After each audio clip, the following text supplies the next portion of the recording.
they used to be very fashionable where they used to wear, instead of wearing a jersey, the kids might wear a jersey, but then the adults might get, say, denim jacket, and they'd cut the sleeves off, and then they'd put all their patches around it.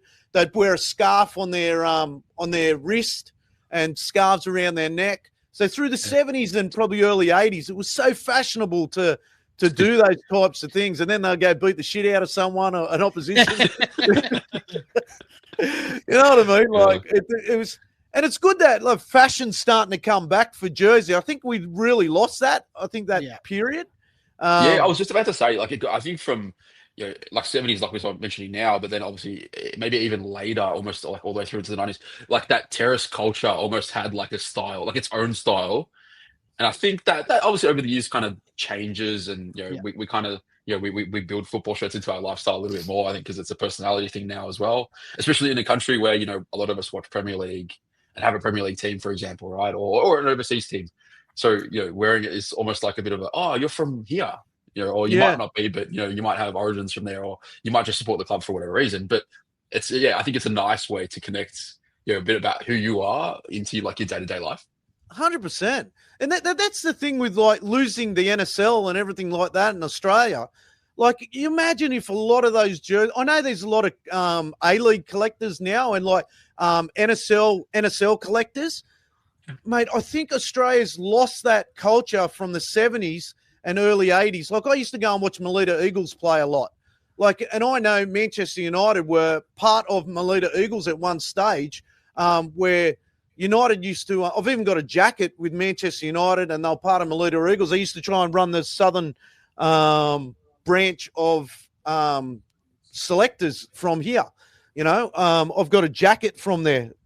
Sure enough, when my daughters played at Sydney Uni, John Curran, he was the Oceania scout for Manchester United, and he gave me two jackets. And they're all from the 80s. I've still got one. It hangs inside. It's not in the cave. But yeah, I think that NSL culture, like your old Sydney Olympic teams, your old Apia teams, like I think about some of the jerseys that we've lost in those eras. It's crazy that we've lost those jerseys. I think, especially for Australian football. I still wonder, like, how much. I'm sure the clubs would have archives. I know. For example, South Melbourne is quite good at. I know Apia does. Yeah, I see a couple of South Melbourne ones around, and they're quite nice.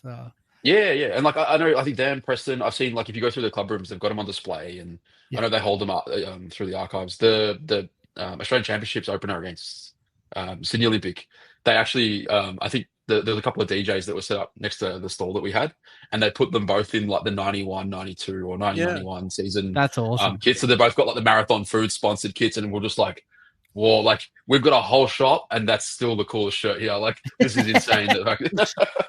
So I think that like they definitely exist. I think it's just a matter of whether the clubs unearth them or not. That's the thing, a weird example of that is, so we've got a pretty close relationship with Jackson Irvine and have done some really cool stuff with him in the past. And like, very random coincidence, one of Jackson's junior clubs I used to play for, and one of the boys that works at the shop is their current team manager. So I sort of I think that thing came about of Jackson getting the shirt from Ringwood City. I think it was Ringwood City. Yeah. And I was spewing because around the same time that came out, I was hunting for his first shirt from Endeavour United, which was one of the other boyhood clubs. And I thought, I've got a contact there. I should be able to like facilitate it.